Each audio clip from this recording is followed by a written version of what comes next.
Jesus disse: Paulo, eu te livro deste povo e dos gentios, a quem agora te envio. Para quê? Para lhes abrirem os olhos e das trevas converter à luz, e do poder de Satanás converter a Deus, a fim de que recebam a remissão dos pecados, de sorte entre os santificados pela fé em mim.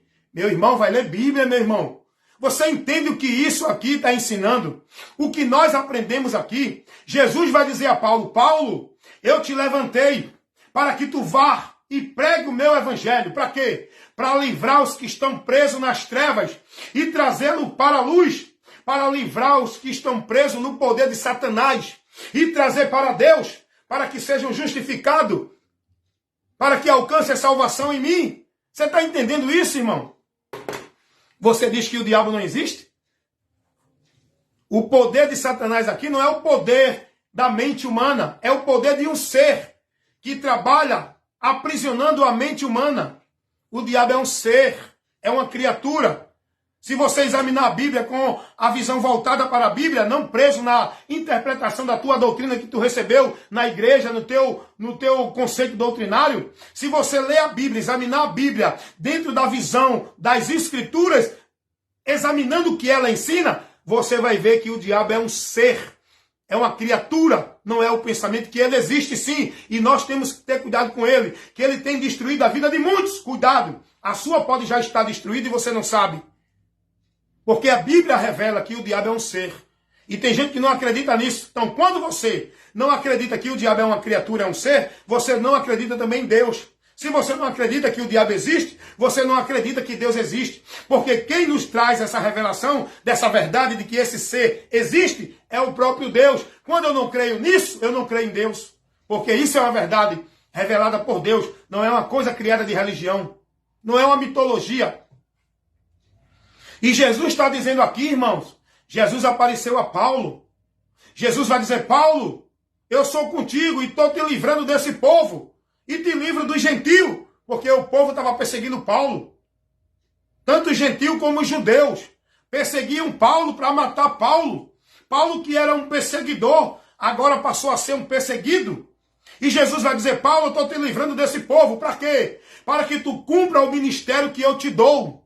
Para que tu vá às pessoas, para levar a libertação aos que estão nas trevas e trazer para a luz. Aos que estão presos pelo poder de Satanás, trazer para Deus, para que sejam salvos, justificados pela fé em mim. É o que Jesus está dizendo a Paulo. Dê uma lida aqui. Atos capítulo 26, versículo 17 e 18. Paulo está falando aqui da sua convenção diante do rei Agripe, onde ele estava preso, sendo interrogado. Aí Paulo vai dizer essa verdade. O diabo existe, irmão. O diabo é um ser pessoal, é uma criatura. E a vantagem dele é que nós não vemos ele. Essa é uma estratégia dele. Fazer o povo acreditar que ele não existe. E aí você deixa de vigiar e vai brigar com o irmão. Vai discutir com o fulano e com o ciclano. Vai trabalhar dentro da área material. Enquanto a Bíblia diz que a nossa luta não é contra carne, nem contra sangue. Isso está falando que não é contra pessoas. São contra espíritos, hostes da maldade, que estão atuando na humanidade para destruir a nossa vida, dentro do domínio da hierarquia do diabo. Está entendendo isso? Dá uma ideia lá em Efésios 6. Efésios 6. Do 10 ao 12, ao 13, por aí, tu vai ver essa verdade. O diabo existe. E ele é um ser. Quer ver outro texto que prova que ele existe e que ele é um ser? Ele é uma criatura, ele não é o pensamento? Vamos ler aqui em Lucas, capítulo 10. Lucas, capítulo 10, eu estou fazendo uma refutação bíblica. Eu estou usando a palavra de Deus, principiando aqui a instrução que eu levo na palavra. E não estou aqui pegando texto isolado, criando minha interpretação. Eu estou mostrando o ensinamento que a palavra mostra. Eu estou pregando a palavra, ensinando o que a palavra mostra. Não colocando na palavra o que eu acho, o que eu penso, o que eu entendo. Nem a minha interpretação, está entendendo? Estou mostrando a você nessa instrução muito séria, muito importante para você crer que o diabo existe e que ele está aí destruindo vidas e que a sua pode estar destruída se você não estiver vigiando. Destruída da comunhão com Deus, do caminho da salvação, da verdade que Deus ele quer que você conheça para que você seja bem-aventurado. Cuidado! O diabo existe e é um ser real. Não é isso que ensina aí nas doutrinas heréticas de demônios, que diz que o diabo é o pensamento, é o mal que o homem pratica. Não. O diabo é quem influencia o homem a praticar o mal. Dentro do desejo mal que o homem tem. Está entendendo? Olha aqui outro texto que prova que esse ser real existe e que é uma criatura. Lucas capítulo 10. Vamos ler do versículo 17 ao versículo 20. Vamos ler Lucas capítulo 10, versículo 17 ao 20. Para a gente ver que a Bíblia mostra que o diabo é um ser, é uma criatura. Não é o pensamento, nem uma coisa abstrata. Vamos lá, Lucas 10, 17. E voltaram os 70 com eles. E voltaram os 70 com alegria, dizendo: Senhor, pelo teu nome, até os demônios se sujeitaram. E disse-lhes Jesus: eu vi Satanás como um raio cair do céu. Versículo 19. Eis que vos dou poder para pisar serpentes e escorpião, e toda a força do inimigo não vos fará dano algum. Agora eu quero completar com o versículo 20, que é importante também. Vou explicar agora, viu? Versículo 20, Jesus diz: mas não vos alegreis, porque se sujeitam a vocês os espíritos. Alegrai-vos antes, por estar o vosso nome escrito no céu. Rapaz, aqui tem um ensinamento tão grande para nós, igreja. Pena que o povo não está hoje recebendo isso. O povo está recebendo instrução, doutrina de oba-oba, de conceito de homem, de legalismo, legalidade de igreja. Nós precisamos voltar para a palavra, irmão. Que aqui tem um ensino que vai iluminar nossa mente. Aqui está o poder de Deus para nos salvar. É a palavra. E é isso que o diabo tira de todos, a palavra. Por isso que o diabo está levantando aí muita festa, muita homenagem, muitos congressos, muito culto disso, culto daquilo, muito movimento, muita campanha, muita coisas que está distraindo você da palavra. Você não está congregando mais para ser instruído, alimentado, exortado e edificado com a palavra. Você está congregando para viver o formalismo. Você está congregando para viver a social. Você está congregando para viver os entretenimentos nas atrações de igreja. Você não congrega mais com o objetivo, com a finalidade, com o propósito de aprender, de ser instruído, de receber o conhecimento de Deus. Por quê? Porque a maioria das igrejas já estão apostatadas da fé, todos que estão lá.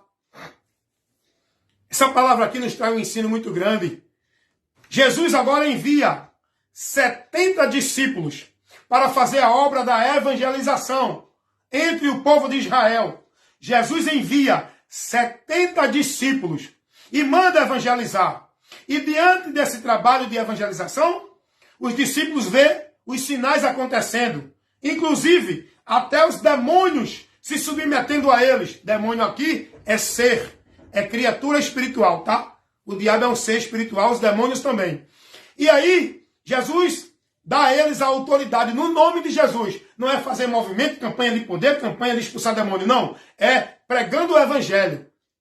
Não era um culto de igreja, era na pregação do evangelho. Era quando eles estavam cumprindo o ministério da pregação, levando o ensino, levando a informação. Não era culto dentro de igreja que nem hoje se faz. Esses movimentos vão de demônio, de vitória, de libertação, isso tudo é paganismo. A igreja nunca viveu isso. Hoje, esse ensinamento é maldito, anátema, criado por muitos pastores, tá? Sai daí, meu irmão, enquanto é tempo. Então, Jesus envia os 70 discípulos para a missão da evangelização. E dentro dessa missão, eles cumprindo, vai acontecer sinais, prodígios, os demônios vão se submeter. Pessoas endemoniadas, eles vão dar autoridade no nome de Jesus e os demônios vão se submeter e sair. Aí eles voltam agora para Jesus. E eles voltam alegre de tudo isso que aconteceu. E eles vão dizer: Senhor, até os demônios, no teu nome, tá? É no nome de Jesus. Até os demônios se sujeitavam a nós. Jesus vai dizer: muito bem, eu vi o próprio Satanás cair do céu. O próprio Satanás foi expulso do céu pelo meu poder. Porque quando Jesus cumpriu a obra do Calvário, quando Jesus disse a palavra paz está consumada e venceu a força das trevas para poder libertar os homens, aí o reino das trevas foi envergonhado. Satanás agora perdeu a sua autoridade sobre agora os homens diante do temor da morte, porque agora Jesus entra com o seu poder e destronou Satanás. É aí que Jesus diz, eu vi Satanás cair do céu. Quem é esse? É o pensamento, é? Quem foi esse que Jesus disse que caiu do céu? Satanás caiu do céu. É um ser, irmão. É uma criatura espiritual que era anjo antes de ser banido da presença de Deus. E quando ele é expulso da presença de Deus, ele recebe a maldição. Ele perde a habitação do céu. Ele perde o corpo glorioso. E ele agora é um espírito sem forma. Demônios, porque pratica o mal contra a humanidade. Demônios, espíritos malignos. Está entendendo aqui? Agora, o mais importante nesse texto que eu li, de Lucas, capítulo 10, 17 ao 20, que no versículo 20, Jesus vai dizer assim, ei, isso é bom, eu vi acontecer, porque Jesus é Deus, sabe de tudo que está acontecendo. Aí Jesus vai dizer, porém, não se alegre primeiramente por isso, antes de qualquer coisa, a alegria de vocês tem que estar priorizando o nome de vocês que está escrito lá no céu. É nisso que vocês devem se alegrar. É na vida futura que está guardada para vocês. É na promessa da eternidade. É nisso que vocês devem se alegrar. Não é dentro de um ministério, dentro do que faz, dentro do que acontece. Porque isso não vale de nada se vocês não for prudente a estar priorizando a maior conquista que Jesus nos garantiu na cruz do Calvário. É a nossa esperança da vida eterna. É isso que Jesus está falando aqui. Lucas capítulo 10, versículo 20. Alegrai-vos antes, pelo vosso nome está escrito nos céus. Essa é a nossa maior alegria. Tem mais gente preocupada com o ministério. Tem gente mais preocupada em estar dentro da igreja assumindo cargo.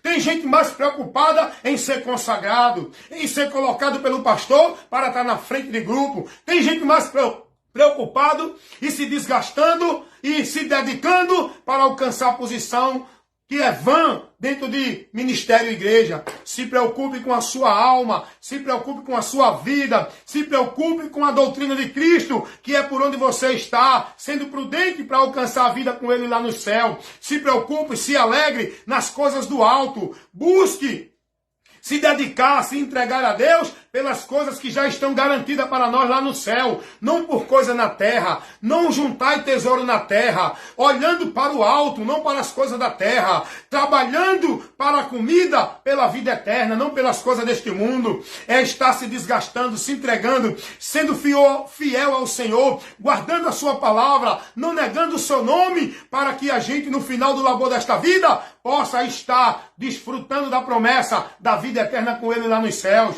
A não ser que você seja louco, prudente, imprudente, aliás, seja louco, desapercebido e não cuide de ti nem da doutrina. Viva aí no oba-oba, em nome de Deus.